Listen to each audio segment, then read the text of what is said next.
So it's that time of year again, and either you or somebody you know has an apricot tree that's just full of apricots, and you want to make apricot jam. Well, in this video, I'm going to show you how easy it is to make sweet, delicious apricot jam.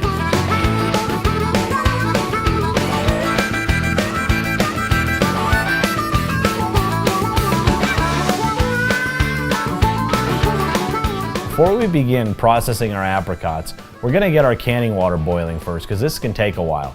So go ahead and put your canning pot in the sink, fill it up about halfway with water. We're working with half pints here, so we don't really need much more water than that. Put it on the stove, turn it on high, and just bring the water to a boil. Once it's boiling, just turn it down to about medium just to keep the water hot. We don't want to wait on our water to boil when we're ready to start doing our canning. So one of the great things about working with apricots is that they're easy to process. You don't have to skin them, and the pits come out nice and easy.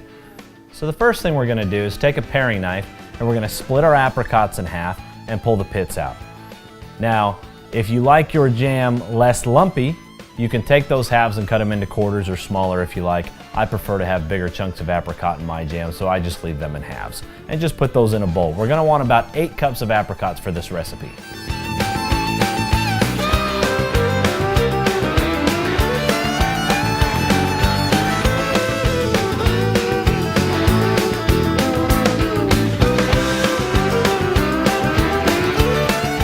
Once you have your 8 cups of pitted chopped apricots, go ahead and pour them into a large pot. Now I prefer about 6 cups of sugar to 8 cups of apricots. That's the desired sweetness that I like. You can drop it down to 4 cups if you like it a little less sweet, or you can bump it up to 8 cups if you like it sweeter. I usually do about 6 cups. So simply add your 6 cups of sugar to your apricots and then stir it together well. You'll notice it begins to break down and the liquid starts to come out of the apricots, and it'll start to look like jam just a little bit. Now I also like to add just a couple tablespoons of lemon juice.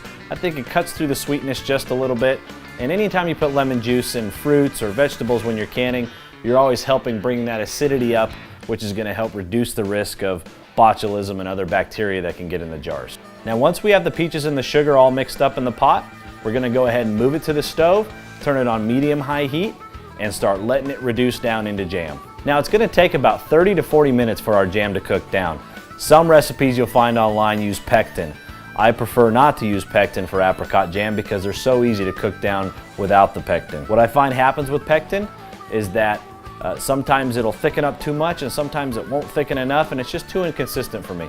With this method, we're reducing it down completely naturally, but it does take a little bit longer. So we've got about 30 to 40 minutes here. So our jam is cooking down now. It's time to start getting our jars, lids, and rings sanitized and getting a station set up to ladle the jam into the jars. When putting the jars into the boiling water, I find it easier to use the jar tongs and put them in one at a time. If you put all the jars onto your rack and try to lower them in, because there's air in them, they're going to start floating around and getting all messy, and there's just no point in doing it that way. So just grab the jar tongs and just put them into the water one at a time. In a separate smaller pot, we're going to boil some water to put our rings and lids in to make sure that those get sanitized as well. Now that our jars and our lids and rings are sanitizing, we need to set up a station where we can effectively ladle the jam into the jars quickly and easily. What we're going to do is just put down a towel right here in the middle, and that's pretty much just to protect the counter from getting too messy here as we ladle the jam in. On the right hand side, I'm going to put a hot pad for my pot of jam. On the left-hand side, I'm going to put a hot pad for my hot boiling lids. So we'll go ahead and put our lid magnet right here to pull the lids out, and our ladle right here to pull the jam out. And now we're ready to start putting jam into jars. Okay, so how can you tell when your jam is done? You can use thermometers, or you can just go by sight. I like to use an old-fashioned technique, just using a plain old plate and the freezer. I'm going to show you how to do that right now. While your jam is cooking down, take a plate out of your cupboard and stick it in your freezer. When you think your jam might be done, take the plate out of the freezer and just put about a teaspoon of jam onto the plate. Return it to the freezer for about 2 minutes. After the 2 minutes is up, pull the plate back out of the freezer. Now gently push your finger along the plate and push on the jam. If the surface of the jam begins to wrinkle, then your jam is done. If it doesn't and it just slides through there and it's still runny, your jam's not quite done yet. And you can do this over and over again. I like to use a couple plates, especially if I'm working with a fruit that I'm not real familiar with. I'll use a couple different plates, so I always have a cold plate coming out of the freezer. Okay, so the first thing we need to do is get our sterile jars out of the boiling water and set them here on this paper towel to dry. Okay, so we're gonna go ahead and take our sanitized jar, place it right here, get our jar funnel on there and ladle some more jam in.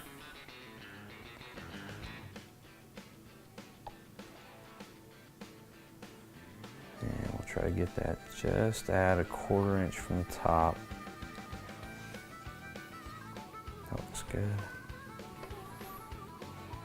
Okay, remember, always rinse your funnel out every time so it doesn't get all sticky.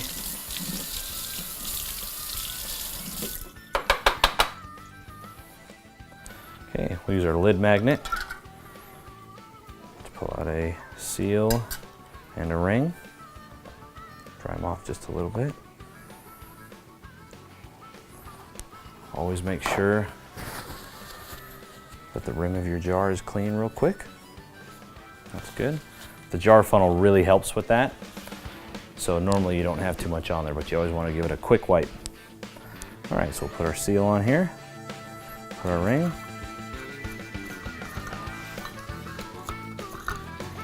Make sure you get it on there right. This one's being a little difficult. Okay. And you just want to make sure that you just hand tighten it down, not too tight. And on to the next one.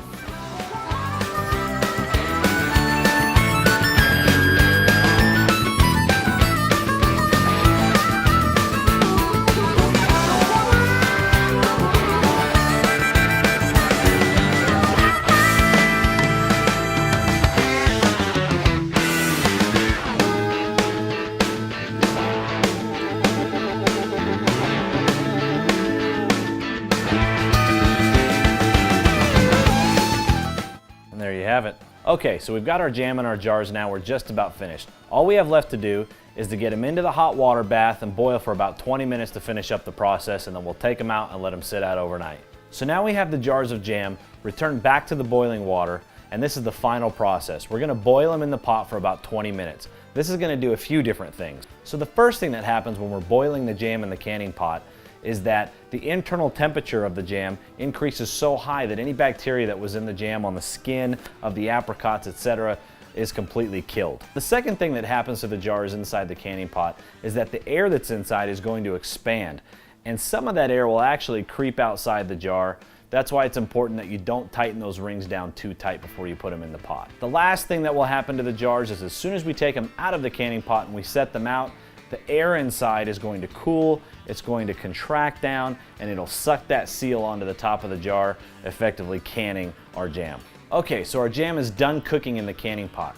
So we're going to take it out and set it on a cooling rack.